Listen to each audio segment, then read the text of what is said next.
Well, kia ora tātou, everyone, and a very good morning to you from Parkinson's, New Zealand. And it's lovely to see you all with us. We've had a wonderful response to this webinar. We have over 150 people on the call already. And again, with the repeat session this evening, we know that over 500 people have registered for this webinar. So Parkinson's and anxiety certainly is a topic that has proved popular, sort of unfortunately, because it's one of those things that is really taxing for us with Parkinson's. I know personally it's something that I have experienced since I was diagnosed. Increasing it was something I was completely unaware of before. And so this is a very interesting and relevant topic for me as well. It is my great pleasure to introduce and welcome Dr. Matthew Croucher to present today. Matthew is a friend of Parkinson's New Zealand, very generous with his support and in making these sorts of presentations for us. And so thank you, Matthew, for volunteering your time in the midst of your very, very busy practice to share with us with Parkinson's. And as is the case, often people are listening with a friend or support person next to them. So there's a big audience to hear what you have to say today. So thank you. And if you wouldn't mind introducing yourself, Matthew, just and explaining how the hour will run. And then you can get away. Thank you so much. Sure. Kia ora, Andrew. Thank you. And tēnā koutou, everybody. Tēnā koutou katoa. It's lovely that you're all here, and thank you for giving up your time as well. As Andrew's very kindly introduced, my name is Matthew Croucher, and I'm an old age shrink. So I'm a doctor who then went on to specialise in psychiatry or mental health, and then went on to specialise in the mental health of older people. So you might say to yourself, well, what am I doing here today in this Parkinson's session? Because although some of you will be in that older age group, some of you are most definitely not. And this talk is something that I actually did for you guys, or for some of your colleagues, first in the Upbeat conference last year. But I've just tailored it a little bit for this different audience today. And I know that some of us with Parkinson's disease today are not old at all, we're younger. And yet these issues cross across all ages. And that's something that I have some expertise in, and I'd love to share you some of the things that I've learned over the last 20 years or so as a specialist. Now, my main job is down here in Christchurch, so kia ora to all the mainlanders that are dialing in today. So that's where I do most of my clinical work, but I have some leadership and some teaching and training roles around the country, mainly in the dementia area, which is not our topic today, but I have an interest very much in Parkinson's disease and how to help those of us that have to live with it. Probably the most important things about me, though, are not my jobs. I'm a dad, I'm a husband, I'm a son.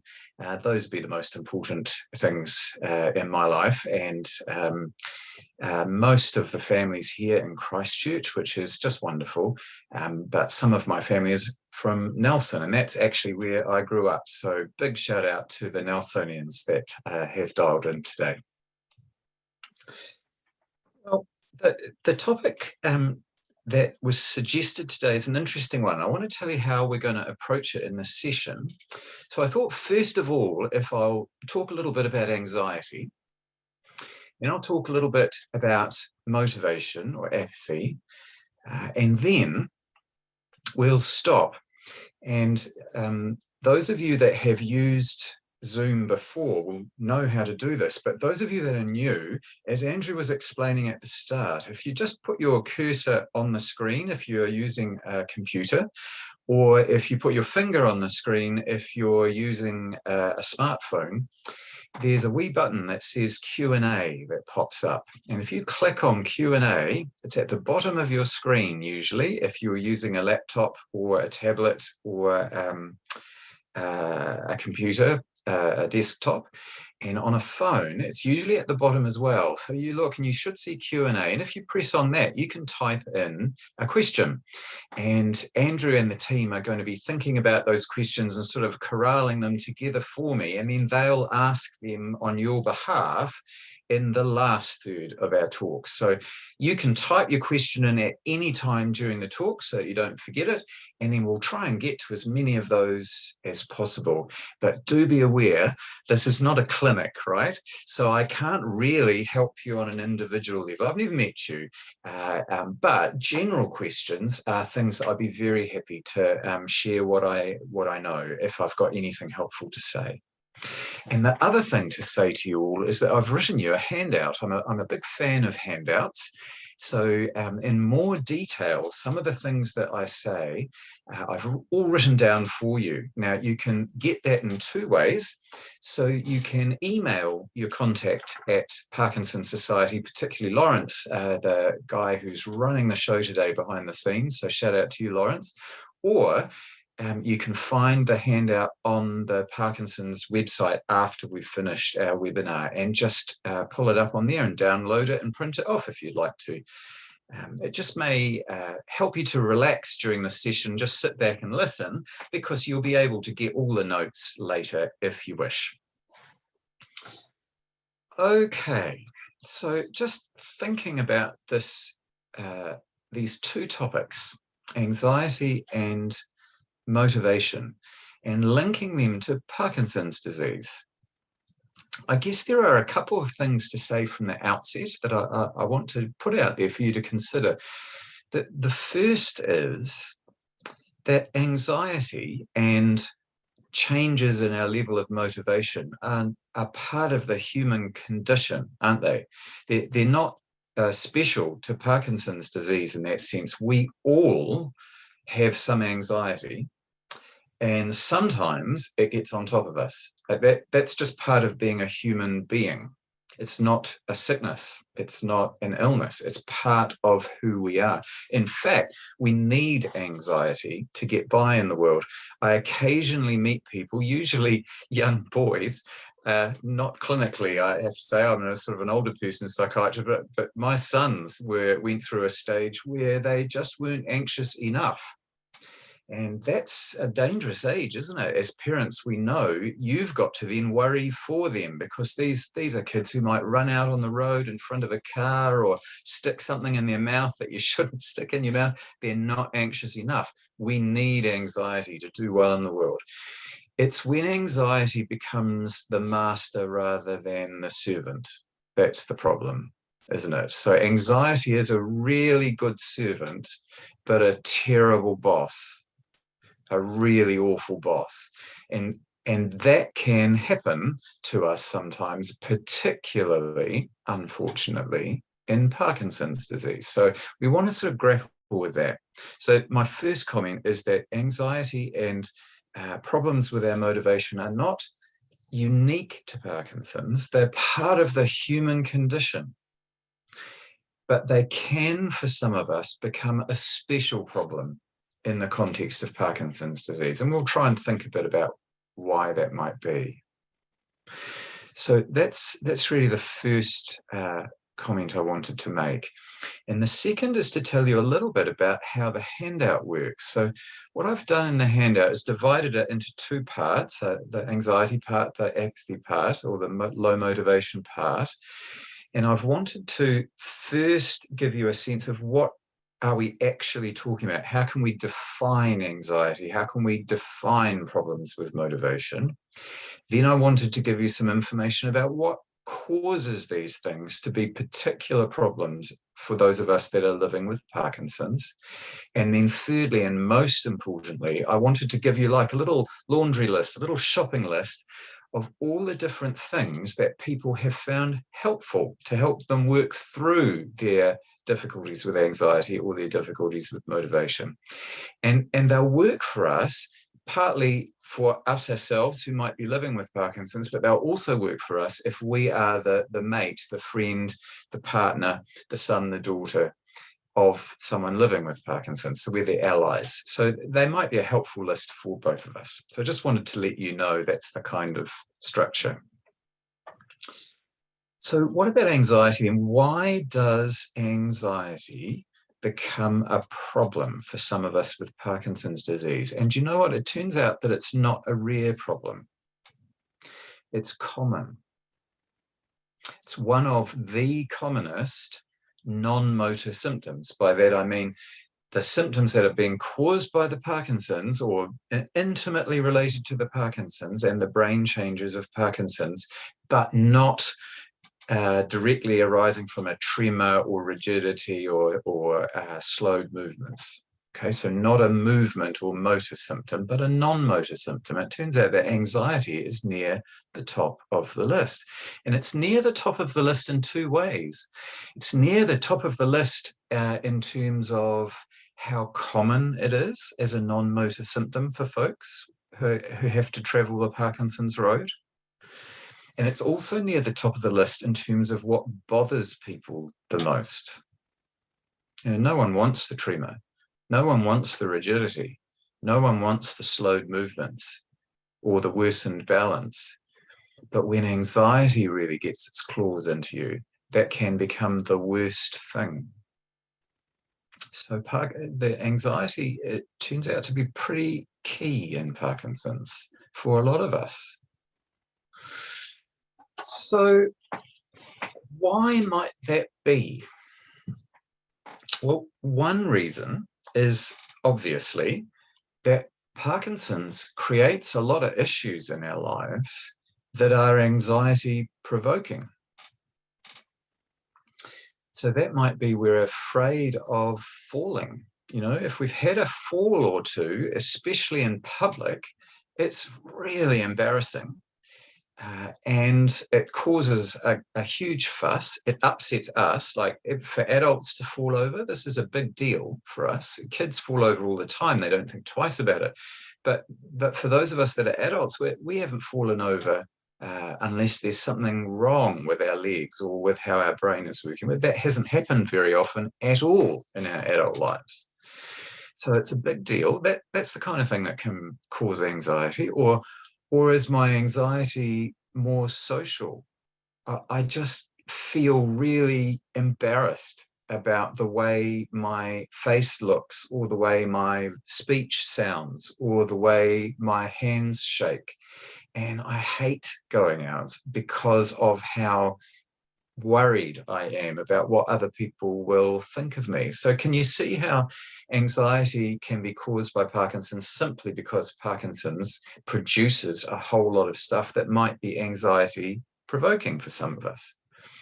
And that's all true, but if that were the only cause, then stroke would cause anxiety at least as often as Parkinson's disease does. And so would other causes of changes in our bodies, like terrible arthritis, but they don't. Parkinson's causes more anxiety than these other things. So there's something else going on. And the thing to know about the something else is that the changes in the brain from Parkinson's do not just affect the brain circuits to do with moving. In fact, sometimes they affect the brain circuits to do with anxiety and its evil twin, depression, before they affect our movement circuits. So it's an intrinsic part of Parkinson's brain changes for some of us. The Parkinson's medicines don't usually cause anxiety. In fact, they make it better usually, except for one thing. One of the things that our neurologists and our GPs and our physicians and geriatricians will tell us about the Parkinson's medicines for the movement symptoms is that once our body gets really used to these medicines over the years, and especially as the doses increase to help us move better, we can run into some side effect troubles that we didn't used to have at the start when we first tried these medicines. And one of those problems is wearing off strong wearing off, not just, oh, I'm feeling as though I'm not getting that extra help anymore, but a sudden crashing change where we go from hero to zero in terms of moving, where we go from being able to get up and walk about to freezing. And that is terrifying for people that haven't had that experience or haven't been right beside someone that they know really well and helped them through that experience. For everyone else, they really will struggle to get just how terrifying that is, just how scary it is to wake up at 3 in the morning and become aware that you can't move in bed. You know, these are scary things. And if they are happening to us, that will also trigger our anxiety too, won't it? And that would be normal. Like, who wouldn't get anxious in that situation and scared about what will happen next? So these are 3 ways that anxiety can crop up in Parkinson's. One, because Parkinson's causes things that can make us anxious. 2, Parkinson's itself affects the anxiety circuits for some of us. And 3, after we've been on Parkinson's meds that may have worked very well for us, thank you very much, but sometimes our brain will change and adapt over the years in a way that means we have these sudden off periods where we really need our next dose and we need it soon, otherwise we're going to freeze, and that is scary. I want to say another thing about anxiety, and that is that the word anxiety is a bit confronting for some of us, and we'd prefer to use a word like worry, and we'd be very wary of using a word like afraid or fearful, and that's okay. There are different types of anxiety, and the worry kind is the commonest kind. But for those of you that are listening that have had a panic attack, that's like a sudden episode of fear, fear that grips you and your whole body in its claws. If you've had one, you'll know. Can agree that there's a difference between worry and that kind of panic, and it just shows you there's different types of anxiety. As a shrink, I put them all under the umbrella of anxiety because that's the kind of emotional camp that they sit in. Now, I want to finish talking about anxiety by picking out 3 of the ways of managing anxiety that are in the handout that I want to draw your particular attention to. Now, the first is medicine. I want to talk about the 2 main types of medicine that can sometimes be helpful for us when our anxiety is becoming our boss rather than our slave or our servant. So there are 2 types of medicine that are more commonly offered to folks that do really need a helping hand with anxiety. And both of them have names for the family of drugs or the family of medicines that they sit inside that are not that helpful. The first are antidepressants and the second are benzodiazepines. And I'm going to talk about why those names are not so helpful. Benzodiazepines is easy. That's not helpful because no one knows what they are unless you're on them and you've had experience with them. So it doesn't really describe what they do. But these are drugs that either have a Z at the start. So zopiclone is the only one in New Zealand that has a Z at the start. That's part of this broad family. Some people call them the Z drugs. But then the rest of the proper benzodiazepines, what they all share is that they end with the letters azepam or PAM. So they're medicines like lorazepam, clonazepam, diazepam. So they're the PAM drugs, benzodiazepines. Now, all of these drugs work in the same way. They all go to parts of the brain, little receptors, we call them in the brain, that help to switch brain cells off when it's time for them to switch off. So if we take heaps of these drugs, we'll fall asleep. That's what will happen. And some of these drugs, like zopiclone, are used to help people fall asleep. Temazepam is another one that's often used to help people to fall asleep. Triazolam, another one that is useful to help people to fall asleep. But all of them will put me to sleep. It's just a question of dose. You know, some of them you need a lot of, but some of them just a little, and they will put you to sleep. But they can also, at lower doses, help you not to be so stressed out, worked up, anxious, or indeed any other kind of being worked up, like really angry or really guilty or really sad, consumed with sadness. They just take the emotional dial and turn it down. Now, if you think about that, that's not actually a very clever thing to do. It doesn't fix the underlying cause of our anxiety, does it? It just dampens it down for a while. But I tell you what, if you're having a panic attack, you'll take whatever you can get to dampen that horrible feeling down for a while. But what these drugs don't do is fix the underlying problem. Now, the second group, the antidepressants, the reason why that's not a very helpful name is it makes you think about depression, funnily enough. And all of the drugs in the antidepressant family are medicines that can help when we are depressed. Now, depression and anxiety, I said before, they're like evil twins. They often go together. But sometimes we can have trouble with anxiety, but we're not depressed. Anxiety just by itself is our main issue, and perhaps that's you. You're not depressed. So you think to yourself, why is this doctor offering me an antidepressant? Well, the name is wrong. They're actually, all of the drugs in this group called the antidepressant family are actually antidepressant and anti-anxiety drugs.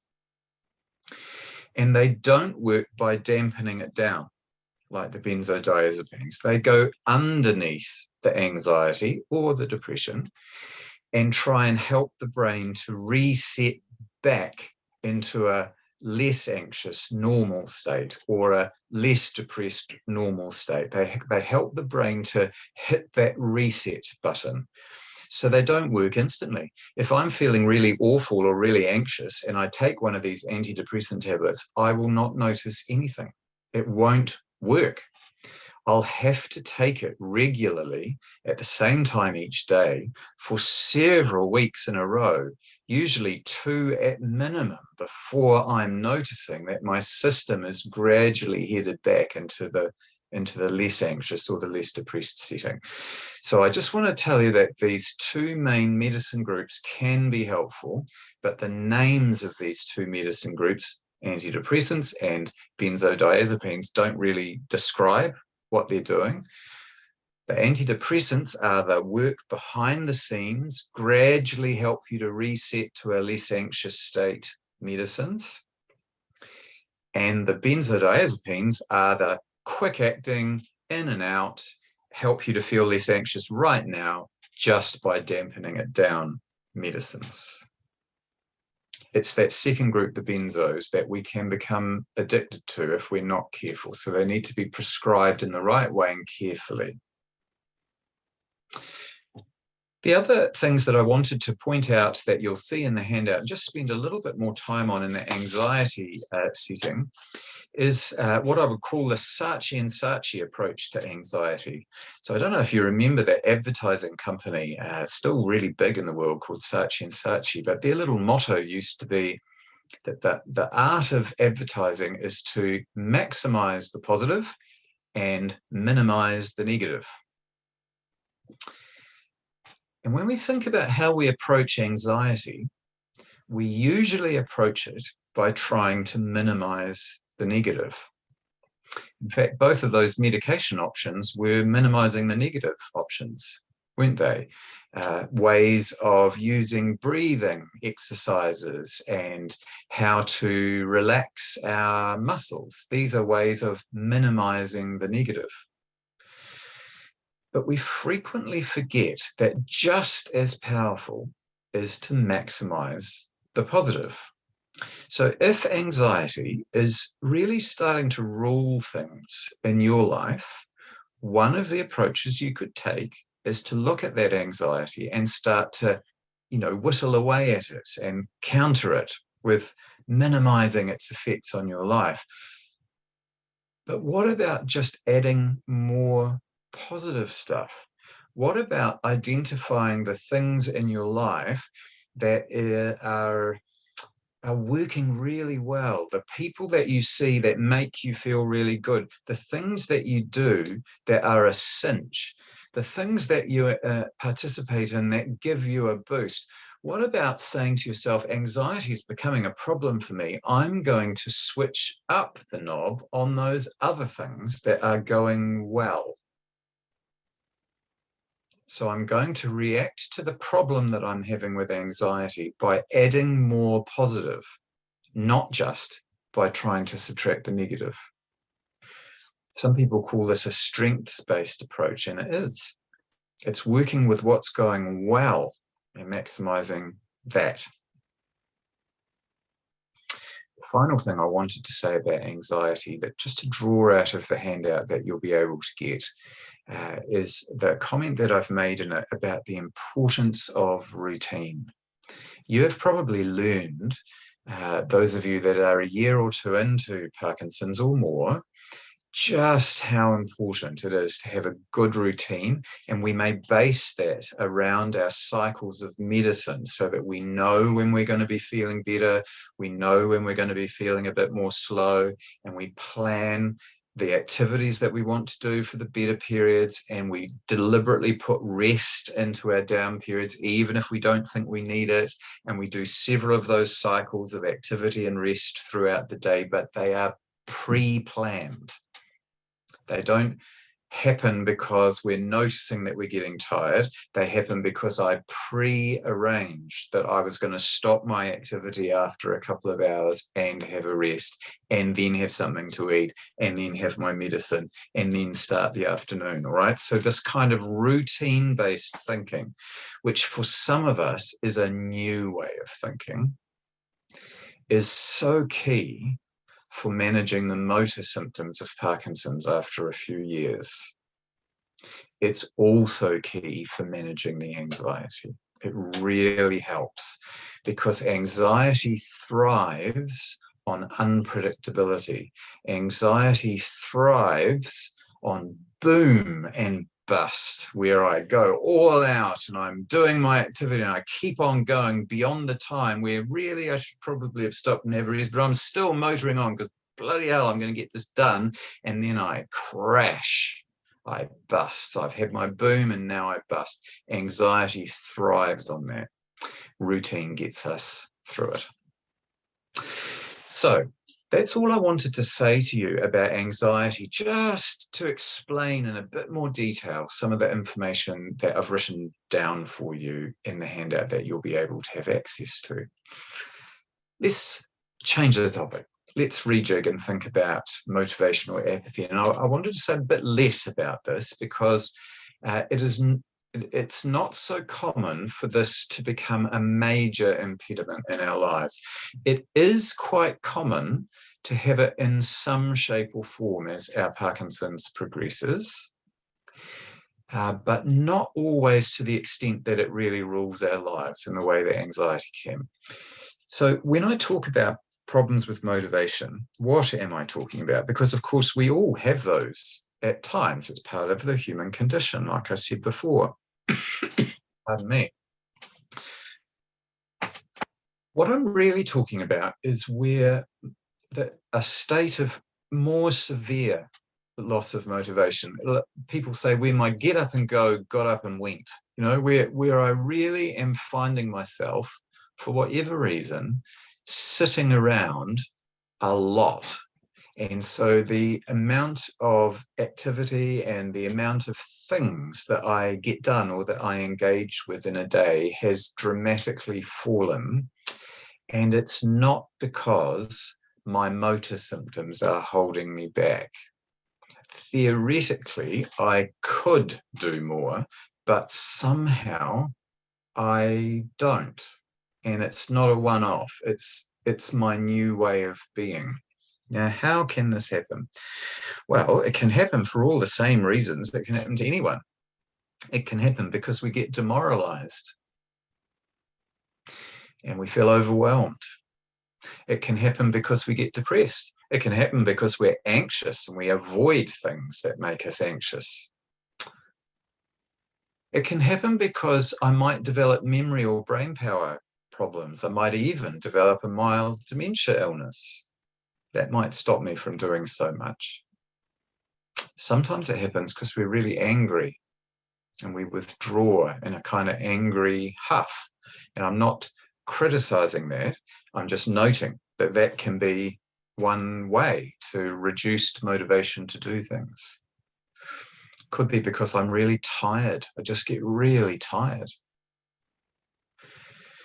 But it can also be because the motivation circuits in the brain are affected by the Parkinson's. And this happens. And it's not uncommon. It's uncommon for it to be severe, but it's not uncommon for there to be a little bit of this. Now, how can we tell that this is the cause and not those other things like depression or anxiety or demoralization or I'm feeling angry or I'm tired? Well, a good thing would be to just ask the person who's living with dementia. You know, I notice, Jill, that you're doing a lot less these days and a lot more sitting around. You know, I'm not being critical, I'm just noticing. And why is that? You know, are you really upset or sad, or how do you feel about that? What's going on? And often a person will be able to tell you. But the clue that it's the motivational circuits that are broken, there are two clues. One clue is that the person themselves is not upset about the situation. They're not happy about it either. They are neither happy nor unhappy about it. It just isn't pressing any emotional buttons. They're not feeling overwhelmed like a demoralized person might. They're not feeling sad like a depressed person might. They're not feeling anxious like an anxious person might. They're not feeling angry like an angry person will. They're not feeling exhausted like a tired person does. They are not feeling anything about it really. Oh, yes, I suppose I am sitting around a lot. Yes, yeah, no, that's a fair comment. Yeah. No, I'm all right. I don't know. Just yeah, just is what it is. That's a clue.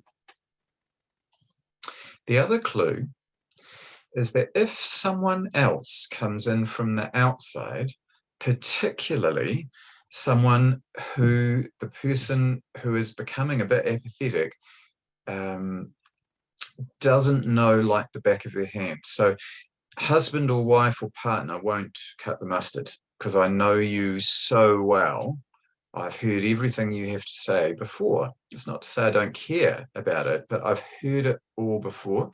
But if it's someone else who I don't see that often, and the worst of all is if it's me, if you bring a person with significant apathy into my room, there I am, we're in the hospital and I've got my tie on and I've got my little name badge and I look sort of moderately important and I'm the specialist and I say, oh, you know, Jim, could you get up and do something for me? I definitely will be able to break through that motivational barrier, and up Jim will get and off you'll go. And the family are pulling their hair out at this point. But this gives us a clue, doesn't it?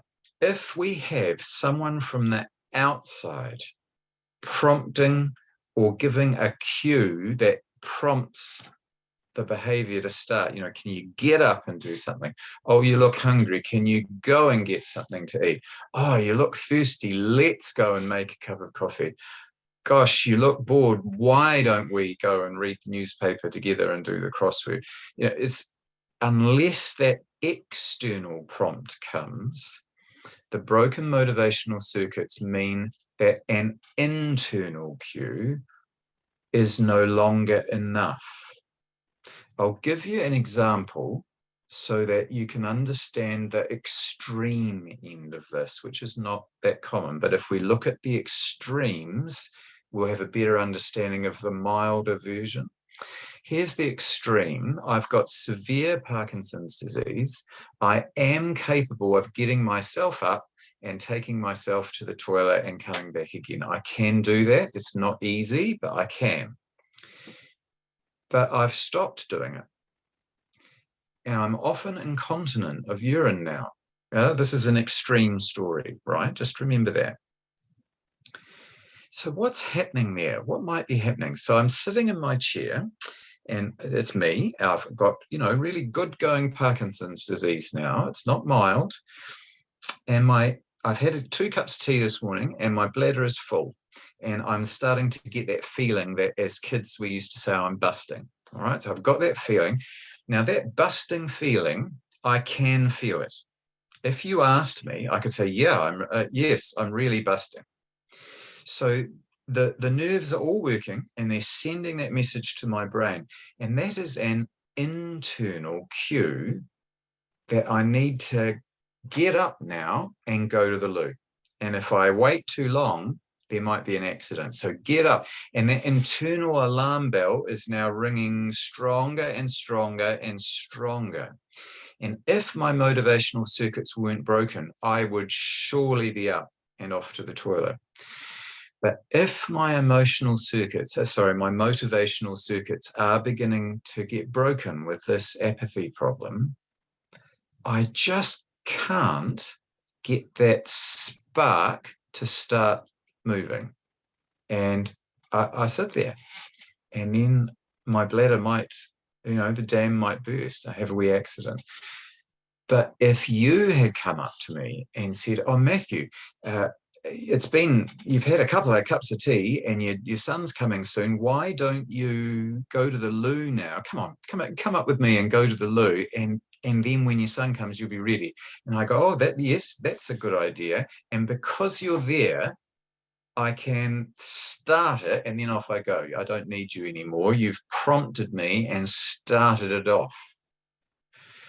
That's our second clue that this is apathy, that external prompts or cues help me to be able to initiate the things I need to do or want to do, but internal cues are not so good at doing that anymore. And the first clue was that that doesn't affect me emotionally. I'm not happy about it, but I'm not unhappy about it. I'm just, that's how it is. Okay, now having described these different types of low motivation, what I want to draw your attention to in the handout about different ideas are that medicines can also help with this, and routine can help with this. So the types of medicine that can help with this is any Parkinson's medicine that is good for the movement can actually help with the motivation side as well, a little bit, especially when the cause is this broken motivational circuits business, because those circuits are not usually completely broken. They're just not working as well as they used to. It's the same as our movement circuits. They're not completely broken. I'm not paralyzed like someone who's had a stroke. That breaks the movement circuits completely sometimes. No, they're there. They're just not operating as well. And the Parkinson's medicines can boost them. Well, those same medicines, Cinemet, Metapar, all of the extra medicines, Selegiline, all of those other more modern ones, they can help with that apathy. So can another family of medicines that are sometimes called the cognition-enhancing medicines, but they only tend to work if we've got Parkinson's and a dementia illness, and then they might help. So that's kind of smaller print for most of us with Parkinson's in our early or middle stages. So I just wanted you to have heard that medicines can help.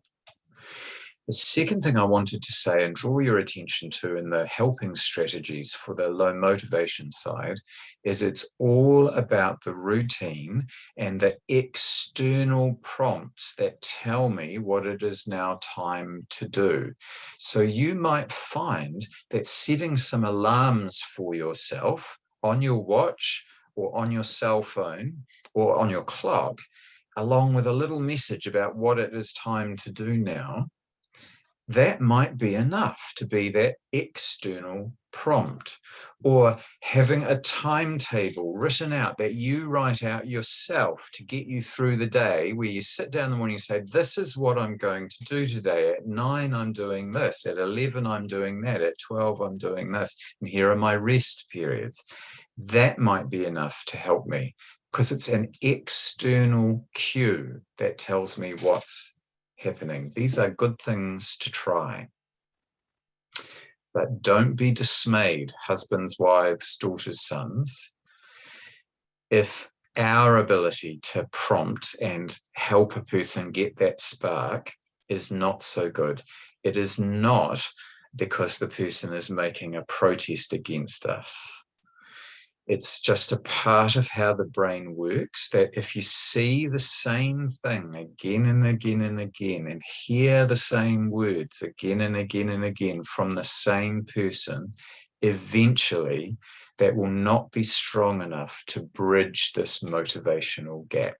And it's not your fault, and it's not the person with Parkinson's fault who may have this problem badly. It's just how it is. So we need to think about other ways of enriching these cues to motivate, or come up with workaround strategies. So, ladies and gentlemen, what I've done over the last 40 minutes is give you a bit of an introduction to how does a psychiatrist think about what is anxiety when it becomes a problem, and what is apathy or low motivation when it becomes a problem. I've given you a couple of little bits of science about why might this happen. What do we know about the causes of these things? And then I've promised you lots of good ideas in a kind of laundry list of possible solutions. But I've drawn your attention particularly to the importance of routine and medicine for both of these problems, and a little bit about the idea of adding more positive rather than just focusing on minimizing the negative when it comes to anxiety. Now, there's a lot of detail, a lot of information there, isn't it? But more than that, there's a lot that I haven't said. And what I've said so far may not match what you've seen and what you're dealing with. Nevertheless, I hope it's still interesting to learn about some of these things. You will find a lot of your questions answered in the handouts, but for the next quarter of an hour, what we're going to do is Andrew's going to present some of the questions that you've been asking, and it's not too late, so you can jot some more down in the Q&A. But let's use those questions to examine these issues a little bit more and see what we can come up with together. I hope it's helpful for you. Well, thank you so much, Matthew. It's certainly been wonderful to listen to you, and not bad, you just talking into a big void. You can't see our reactions and all the rest. So well done for staying on task all the way through.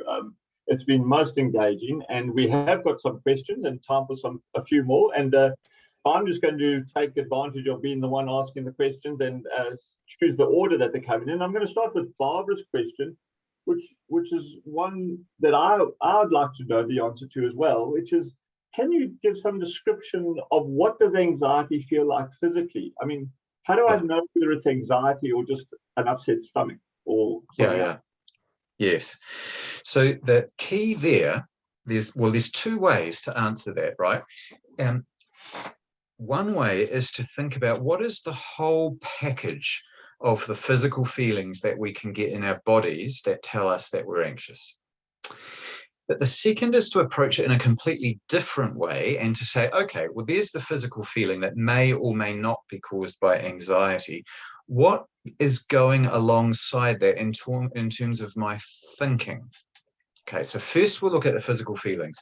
So it's helpful, again, to think of the extreme. So if we work out what does severe anxiety feel like in a human body, then we can work backwards and start to wonder if milder forms, is this anxiety or is this just an upset tummy?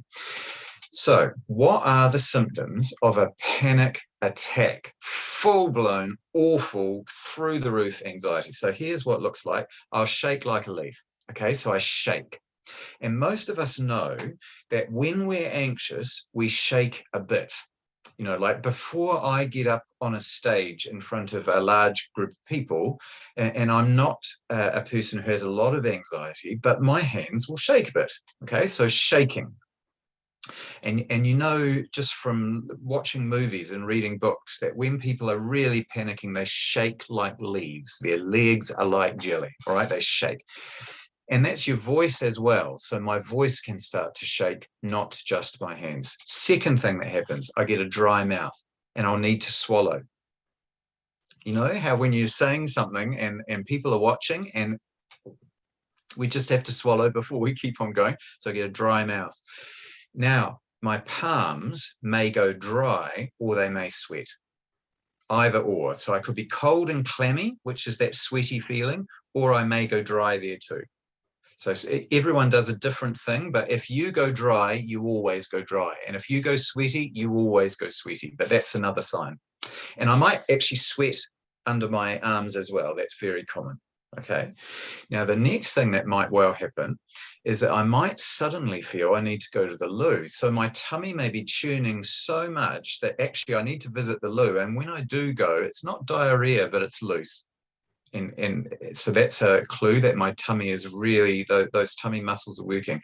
Or I may need to go to the loo and pass water. And you know what people sometimes say in books and movies? He was so terrified he wet himself. That happens to human beings when they panic. They lose control of their bladder. And I may vomit. I may get so sick that I vomit with anxiety. My heart will race. And I may find that it's hard to breathe, but actually, if anyone else is looking at me, I'm gasping air. I'm absolutely breathing, but I feel that I can't breathe. But everyone else goes, why are you panting like you've run a race? So it's a funny thing, I'm over breathing. And the final thing that can happen is my vision goes all funny. So I either get a sort of tunnel effect. I'm looking down a tunnel, so it's black around the outside, or I go blurry.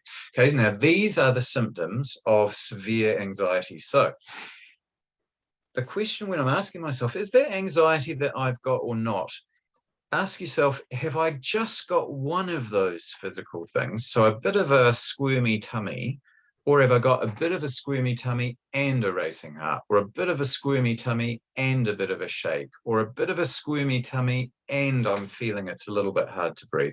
So if you get 2 or 3 of them together, it becomes more and more and more likely this is actually anxiety. This is not a physical problem with something I ate last night. This is I could well be anxious now.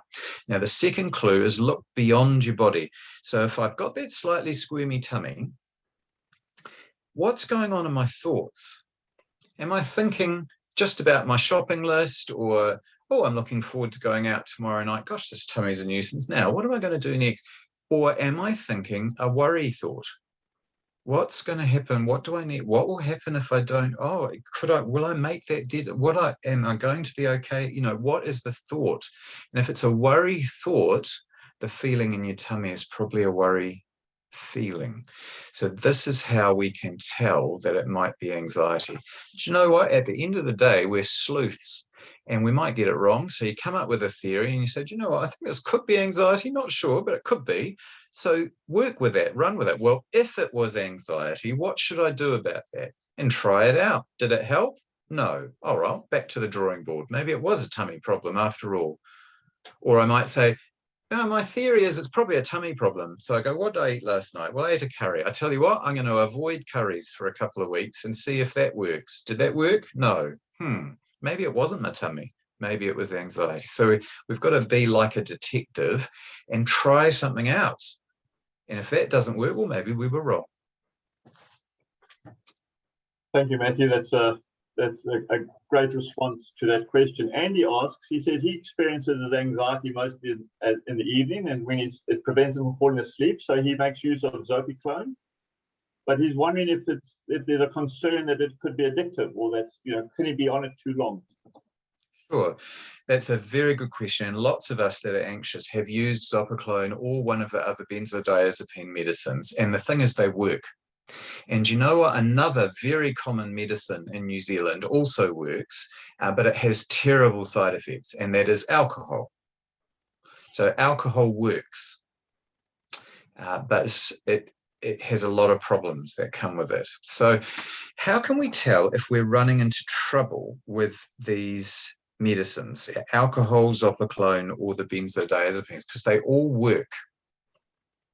So the main risk with becoming dependent on them is that it is our only strategy and we don't have any other tricks up our sleeve. So it's zopiclone or nothing. It's alcohol or nothing. It's a benzodiazepine or nothing. That's all I've got. Yeah. And if we try that and it doesn't work, we're screwed. Okay, so that's our first clue that we might be becoming unduly dependent on this.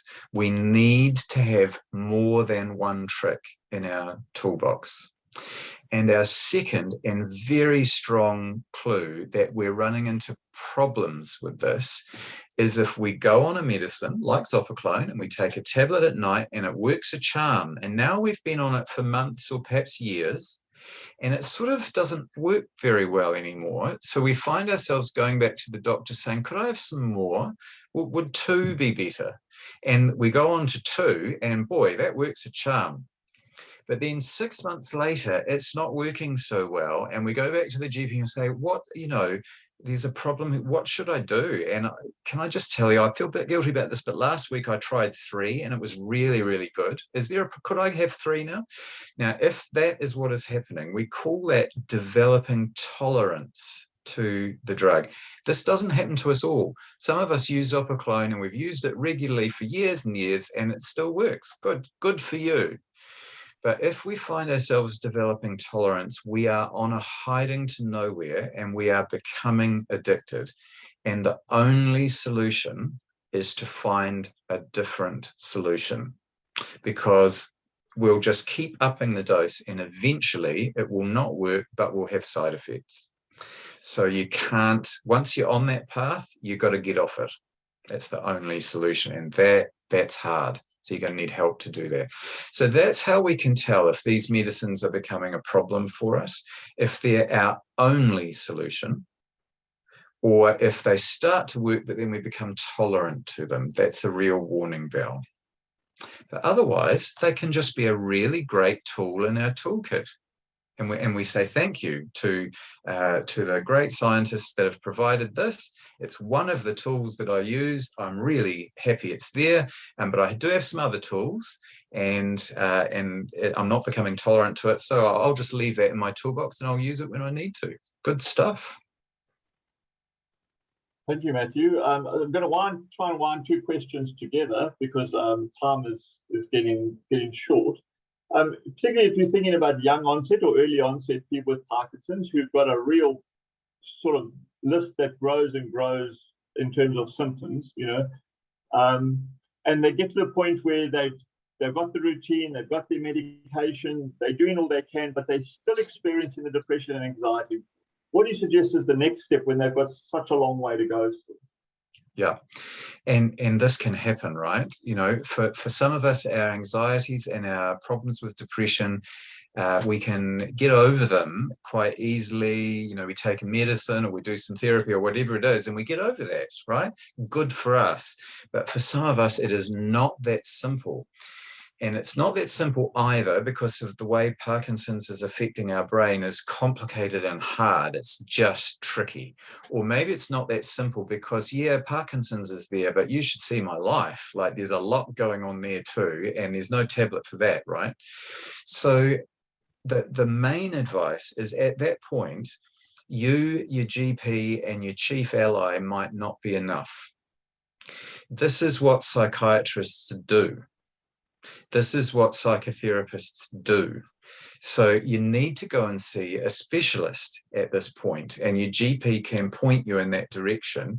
And it might be more than a one-off visit. It might be more than just get some medicine advice and hope this works, good luck. Or here's a referral to a psychologist, do some sessions, good luck. This may take a year or more of we're going to have to really work on this.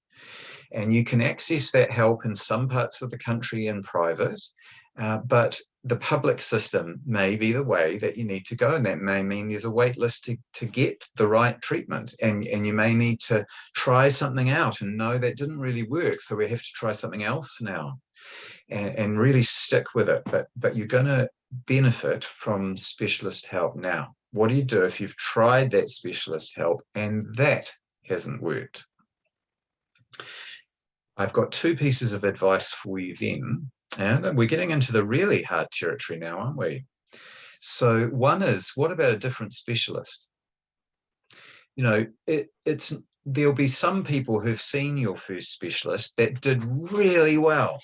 They think that specialist is the bee's knees. Great advice, loved working with him or her. But you're thinking, she didn't get me. And I just don't like their manner, and we don't get on as well at all. In fact, I'm not even sure I trust them. Well, you need a second opinion. That's okay. And even in the public system, you're allowed to get a second opinion. And it's actually no skin off the nose of the first person, because they get it that we're not going to click with everyone and that their approach might not work for you. They get that. That's happened to them before. So you just ask for a second opinion. And if it's too hard to ask the first shrink for a second opinion, ask your GP. Say, GP, I'm a bit embarrassed about this because I know they were doing their best, but I just don't like Dr. X. Is there a Dr. Y? Could you reach out and say to the public system, could we have a second opinion, please, from someone else? Because it won't embarrass the GP. Or you could get one in private from a different person. You're just so allowed to do that. And if the problem is that your GP isn't getting it, so you can't even get the referral, because they just say, oh, get over yourself or do some breathing exercises, you'll be fine. You're going, that's not working. Get a different GP, honey. You're allowed a second opinion. Well, that's amazing permission to give us, because what you've described is so often the barrier that we don't want to be embarrassed or embarrass the clinician. Matthew, a lot of questions coming in about carers, and this is something that we know from Parkinson's New Zealand, the work, the carers get the job without even signing up for it. The kinds of questions coming, just to try and summarize, how do I keep going? How do I keep continuing when my partner, my loved one is struggling with apathy? How do I find within myself the ability to keep going? How do we care for the carers? Yeah, look, I love this question. I love the way that you've phrased it, Andrew. My precious people out there who are living with Parkinson's, you will be the first to agree with me that Parkinson's is in my brain. It's in one of our brains, but it affects everyone in the family, right? I have it, but we're all dealing with it.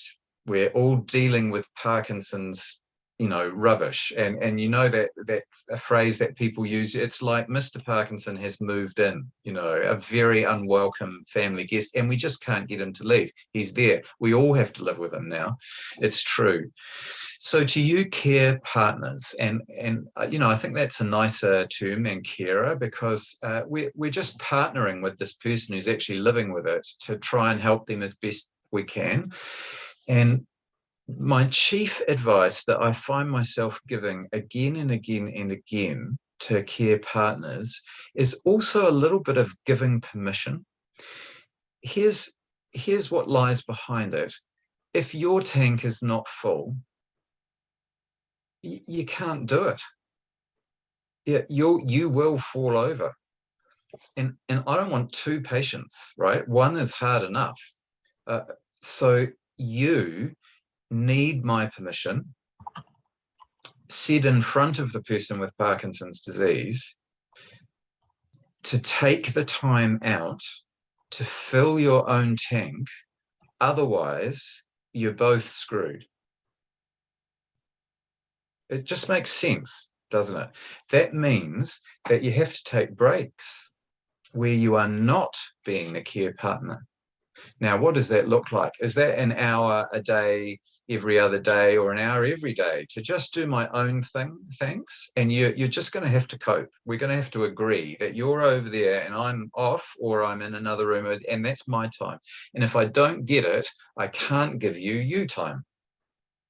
Now, this is marriage 101, actually, isn't it? This is not just advice for people with Parkinson's. This works for me and my partner and for my parents and for my friends. If you don't have time apart, you can't run a good relationship together. You have to have that time apart. I have to have my friends. I have to have my activities that I do. But when we're doing that care partner role, it's even more important. Now, our problem with this is that no one else is as good a care partner as you. So it's not going to be as good. And that can make us feel guilty. But if we don't take that time, the whole house of cards is at risk of collapsing. So you have to. And when I find myself giving permission to care partners to do this, it's not really permission. It's just the facts of life. You have to get with this part of the program. It's part of the deal. If you don't look after yourself, and people with Parkinson's, if we don't give our partners and our sons and our daughters and whoever they are permission to go away and fill their tanks, then they just won't be any use to us. They will fall over. So that's the key to it. But we've got to find then, as care partners, what is it that actually fills my tanks? Is it time alone? Is it going to church or the mosque or the synagogue? Is it a holiday once a week on the Gold Coast with my daughter? What is it that fills my tanks? Is it joining a club on Wednesday nights once a week to do pottery, and someone else has to be with my partner, or they just look after themselves? What will fill my tanks? And it may take a little bit of work. And the longer we've been offering more and more care, the harder it will be to imagine actually doing something that really fills my tanks. And so we may have to experiment for a while until we find that thing, and until we get comfortable with it. But you got to do it. There's no other choice, actually. That's a hard message, but it's an obvious message when you think it through. And, for those of you, I might have met one or two of you, I just don't want two patients, like one is enough, yeah? So let's not let Mr. Parkinson have the pleasure of sticking a spanner in the works of two people's lives. One is enough. So, hey, everyone, I just want to say these questions that Andrew's passed on have been personal and they've been deep. Yeah, they matter. And there's no hope that in 1 hour I can bring something to you that I've learned from other people who've lived with Parkinson's that I've tried to help. That's who's taught me, right? Not the textbooks. The science is helpful, but it's you guys have taught me what I'm trying to feed back now. But there's no hope that in an hour I can answer your deep stuff. But all I wanted to do was to bring you a bit of a leg up, and a bit of an idea that there are ways through this. It's a bloody hard road, eh? She's a hard road, this one, but there are ways through it. So I hope that as we wrap up now and I leave you, that you take some encouragement from this, and that you look forward to reading that handout together or just by yourself. And there just may be a couple of other clues there. And if you get stuck, sing out to your Parkinson's support person and to your GP and just say, look, have you got any other ideas? Because I'm stumped, just share the load, because that's what GPs and your Parkinson's support person are there for, is to help you as best they can. So kia ora koutou to you all, and thank you very much for coming along today. Matthew, on behalf of us all, thank you. It has been just a wonderful hour, and lots of people thanking you in the chat for the hitting the mark for them. And apologies to those who have lodged questions and we haven't quite been able to get to them. But yeah, this has been recorded. If you'd like to listen again, if the notes, as Matthew said, will be coming available to you, you'll get all this information. There is another session at 7 o'clock tonight. It's not too late to sign up for that, but the link that you've got to get to this session will not work for the 7 session. You'll need to email in again and get a new link if you'd like to listen again to Matthew. It will be a repeat of exactly the same session, but you might like to just listen in again. But thank you so much, Matthew. It's just been wonderful to sit at your feet for an hour, and as you say, for you to be able to share the lessons that you've learned over the many years in practice. And so we really are grateful. And just to emphasize as well that, you know, Parkinson's New Zealand does have our team of nurses and educators, not quite over the whole country, but certainly much of the country. If you haven't signed up as a client of Parkinson's New Zealand and you feel that that's something you'd like to do, please get in touch with us. It's a very straightforward process and it's a free service. There's no charge. And our staff are well trained in being able to help you maybe just work through some of the questions and point you in the right direction as well. So that support is available to you. So thank you, Matthew. Thank you to everyone for attending. We've had over 180 people on this call. So that's just been a tremendous response, and we've got a similar number signed up for this evening. Thank you, everyone. Thank you, Matthew, and look forward to meeting with you sometime in the future. Thank you, everyone.